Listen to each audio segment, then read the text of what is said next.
وہ ہمارے ایک دانشور ہے، تو مضمون لکھا، کئی باتیں بڑی پسند آتی ہیں۔ وہ کہتے ہیں کہ میری اہلیہ، ان کو بھی کسی نے نا مس گائیڈ کر دیا تھا، حالانکہ اچھی خاتون ہے، کسی نے مس گائیڈ کر دیا، تو وہ بھی سماجی اور ویلفیئر، اور یہ خواتین کو شوق ہوتا نا بننے کا، تو وہ بھی سماج کے اندر اچھا مقام تلاش کرنے کے موڈ میں آ گئی۔ تو کہیں ایک دن جانا تھا تو بڑی بن سنور کے میرے ساتھ وہ گاڑی میں بیٹھ گئی، تو میں گاڑی میں، عورتوں کو یہ بھی مسئلہ ہوتا ہے نا کہ ہماری تعریف کرو، تو کئی دفعہ بعد مردوں بیچاروں کو جھوٹ بولنا پڑتا ہے، تو زبردستی کراتی ہیں نا جی۔ تو اس میں گنجائش بھی دی ہے شریعت نے گنجائش دی ہے کہ کبھی بیوی کو راضی کرنے کے لیے خلاف واقعہ بات کرنی پڑے تو کر لینی چاہیے، تو وہ کراتی بھی ہیں۔ 3 موقع پر خلاف واقعہ بات کرنے کی اجازت ہے، واقعے کے خلاف بھی آپ بات کر سکتے ہیں، جنگ کے موقع پر، 2 لوگوں کو صلح کرانے کے لیے، اور بیوی کو راضی کرنے کے لیے کر لیں کوئی ایسی بات، بے شک اپنی طبیعت پہ جبر کر کے کر لیں، گنجائش ہے، اجازت ہے۔ تو وہ کہتے ہیں جب وہ گاڑی میں میرے ساتھ بیٹھی بن سنور کے، تو وہ تقاضا کرنے لگی کہ میں نے مطلب بڑے اچھے کپڑے پہنے ہیں پر آپ نے توجہ نہیں کرائی۔ وہ سیاںا بندہ تھا، وہ چاہ رہا تھا کہ میری خاتون سمجھ جائیں۔ وہ کہتے ہیں مجھے پتا تھا کہ بیچاری مس گائیڈ ہو گئی ہے، دل کی بڑی اچھی ہے، سیاਣੀ ہے، لیکن اس کو نا کچھ خواتین نے، کچھ لوگوں نے مل کے اس کو ذہن غلط کر دیا ہے کہ سماج میں نکلو، باہر جاؤ، کام کرو، فلاں کرو، اپنی مرضی سے جیو۔ تو میرے ساتھ گاڑی میں بیٹھی کہیں جانے کے لیے، تو مجھ سے کہنے لگی کہ آپ نے میری طرف توجہ ہی نہیں کی، آپ نے کوئی ذکر ہی نہیں کیا کہ میں کیسی لگ رہی ہوں۔ تو وہ کہتے ہیں میں نے اسے کہا کہ اگر تو ناراض نہ ہو تو پھر میں صحیح والی تعریف کر دوں۔ تو اس نے کہا کہ آپ کر دیں۔ تو کہتے ہیں میں نے درد سے اور خلوص سے اپنی بیوی سے کہا، خلوص کے ساتھ میں نے کہا میں تو روز گھر ہوتا ہوں، روز شام کو گھر ہوتا ہوں، اگر تو میرے لیے تیار ہوتی تو میں تیری تعریف کرتا، لیکن آج تو باہر جانے کے لیے تیار ہوئی ہے، تو پھر ان سے تعریف کی امید رکھ جن کے لیے تو نے تیاری کی ہے۔ میرے لیے تیاری کرتی تو میں تو ہر شام تیرے پاس ہوتا ہوں۔ کہتے وہ میرے لفظوں میں درد تھا تو وہ بھی رو پڑی، اور کہنے لگی آپ گاڑی روک دیں، مجھے باہر جا کے کسی کو راضی نہیں کرنا، میں نے اسے راضی کرنا ہے جس کو رب کریم نے میرا شوہر بنایا ہے اور میرے لیے منتخب کیا ہے میرے ماں باپ کو، میں واپس لوٹتی ہوں۔ یہ ایک پہلو ہے سلگتا ہوا، اس کو سمجھا جائے۔ عورت کو ویسے بھی قابو کرنا بڑا آسان ہوتا ہے۔ اعلیٰ حضرت بریلوی رحمۃ اللہ علیہ فرماتے ہیں بیٹیاں نازک شیشیاں ہوتی ہیں، ان کو تو ذرا سی چوٹ لگے تو ٹوٹ جاتی ہیں۔ دیکھیں کتنا بڑا جملہ کہا بریلی کے امام، نازک شیشیاں، ذرا کوئی آدمی گمراہ کرتا ہے، ذرا خراب کرتا ہے۔ اب دیکھیں نا، یہ جو بچیوں کو بچے مس گائیڈ کرتے ہیں، انہیں بڑے بڑے خواب دکھاتے ہیں، وہ بیچاری ماں باپ کو چھوڑ کے، بہن بھائی کو چھوڑ کے اس کے ساتھ شادی کرتی ہے، پھر جو اس کا بعد میں حشر ہوتا ہے، آپ ادلیاں نو سردار پہن تکے تے شرما والیاں نو جھوٹے ڈولیاں دے۔ پھر وہ بیچاری ماں باپ رکھتے نہیں، وہ ظلم کرتا ہے، تو کتنی بڑی تکلیف میں وہ بچی آ جاتی، نازک شیشی ہوتی ہے نا تو ٹوٹ جاتی۔ یہی حال اب جدید خواتین اور یہ جو کچھ اینکر پرسن ہیں، یہ اصل میں نا یہ آپ کو سیاست سکھاتے ہیں، لیکن یہ مادر پیدر آزاد لوگ ہیں، بالکل آزاد۔ یہ تو علماء شور نہ کریں، بات نہ کریں، گفتگو نہ کریں، مشائخ بات نہ کریں، اور یہ جو کچھ سنجیدہ اور دینی طبقہ ہے یہ کچھ شور نہ کرے، یہ تو روڈوں پہ ننگے ہو کے آ جائیں معاذ اللہ۔ خوفناک نظریہ رکھتے ہیں یہ لوگ۔ عورت کو کہتے ہیں تیرے حقوق ہم تجھے لے کے دیں گے، مثلاً وہ کون سا حق ہے جو تم نے لے کے دینا ہے؟ میرے نبی کریم صلی اللہ علیہ وسلم نے اس کو بیٹی بھی بنایا ہے، اس کو بہن بھی بنایا ہے، اس کو ماں بھی بنایا ہے، اسے بیوی کا عالی شان رتبہ بھی عطا فرمایا ہے۔ اور چونکہ بیٹی کا بھی حق بڑا بیان کیا جاتا ہے، بہن کا بھی، ماں کا بھی، اور بیوی کے معاملے میں لوگ سمجھتے ہیں کہ زیادہ بات نہیں کرنی چاہیے، شاید مسئلہ خراب ہو جائے۔ حالانکہ نبی پاک صلی اللہ تعالیٰ علیہ وسلم نے بیوی کے بارے میں پتہ کیا فرمایا؟ فرمایا جب تم نکاح کر لیتے ہو تو اپنا ایمان محفوظ کر لیتے ہو۔ اب میں اس کی شرح نہیں کرتا، اب خود کر لیجئے گا کہ وہ ایک ایسی شخصیت ہوتی ہے کہ جس کی موجودگی میں آپ کا ایمان محفوظ ہے۔ اب میں نہیں سمجھتا کہ اس سے بڑی بات کوئی اور ہو سکتی ہے، جس کی موجودگی میں آپ کا ایمان، اور بھئی یہ حدیث پاک عرض کر رہا ہوں، نکاح جب کوئی کر لے تو اس نے اپنا ایمان مکمل کر لیا۔ اس کا معنی یہ ہوا کہ آپ کا ایمان محفوظ ہے اس کی موجودگی میں، تو اس سے زیادہ بھی، یعنی ایمان سب سے قیمتی چیز ہے نا، تو اس کے محفوظ ہونے کی وجہ حضور نے نکاح بیان کر دی۔ اب میرا خیال ہے بی بی اگر کوئی اس سے بڑا حقوق مانگے گی تو بے وقوفی کرے گی۔ اتنا بڑا درجہ نبی کریم نے اسے عطا کر دیا، اتنا بڑا مقام دے دیا کہ تو خامند کے ایمان کے محفوظ ہونے کا ذریعہ بن گئی ہے۔ عورت کو جو حقوق رسول کریم صلی اللہ تعالی علیہ وسلم نے عطا فرمائے، نبی پاک نے جو حقوق دیے، دیکھیں نا، حضرت عبداللہ ابن عمر رضی اللہ تعالیٰ عنہ کی اہلیہ بیمار تھی، تو جلدی جلدی سے وہ آئے، تو جب بہت جلدی ہو، سفر بڑا شدید تھا، تو آپ نے جلدی سے نماز ادا کی، جلدی سے چلے۔ آپ کے خادم کہنے لگے حضور خیریت ہے؟ فرمایا میری بیوی بیمار ہے۔ تو اس نے عرض کی حضور آپ کی اہلیہ بیمار ہے، تو آپ نے نماز بھی جلدی سے پڑھی، سفر بھی جلدی جلدی کیا۔ تو فرمانے لگے یہ وہ چیزیں ہیں جو ہمیں مدینے والے رسول نے سکھائی۔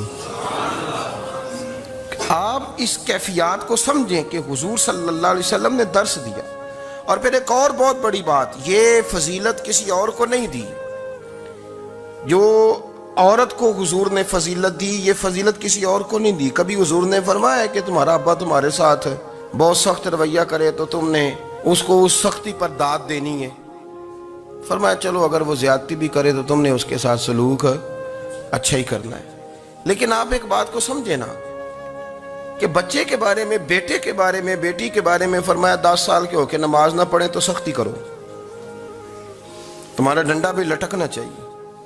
بہت ساری جگہوں پہ بہت سارے لوگوں کے لیے سختی کا حکم دیا، لیکن عورت کے لیے حضور نے جو جملے کہے، اصل میں ہم سمجھتے ہیں کہ یہ ایک بات ہے، مشہور ہو گئی ہے روایت حدیث، تو بس اس کے پس منظر پر اور جملوں کے حسن پر شاید معاذ اللہ غور کرنے کی ضرورت نہیں۔ ذرا اس لفظ کی تاثیر پر غور کریں۔ حضور نے فرمایا عورت ٹیڑھی پسلی سے پیدا کی گئی ہے، یہ ٹیڑھی ہے، کو سیدھا کرنے کی کوشش کرو گے تو ٹوٹ جائے گی۔ تو حضور پھر ہمارے لیے حکم کیا ہے؟ فرمایا جیسی ہے تم اسی کے ساتھ نبھا کرو۔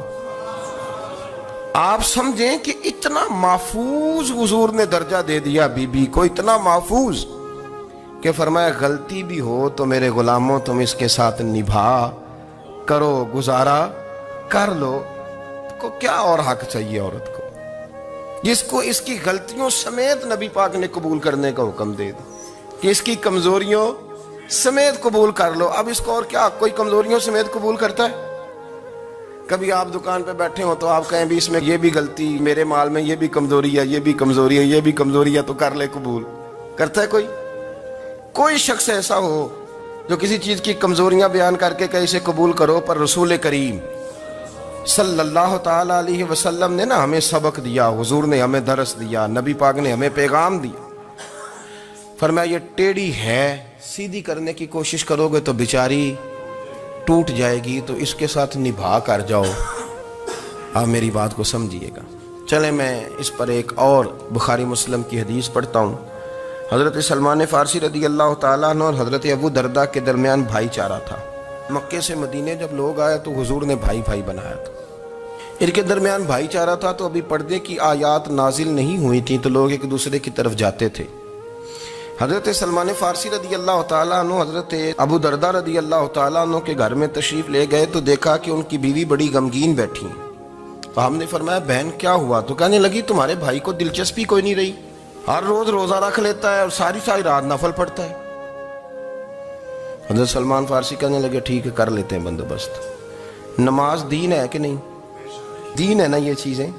لیکن حضرت سلمان فارسی جناب ابو دردہ سے کہنے لگے آج میں نے تیرے گھر میں رہنا رات کو، کیونکہ وہ تو ساری رات نماز پڑھتے تھے، نفل پڑھتے تھے۔ انہوں نے کہا ٹھیک ہے، ایک بستر لا کے بچھا دیا حضرت سلمان فارسی کے لیے۔ سلمان فارسی فرمانے لگے دوسرا بھی لا۔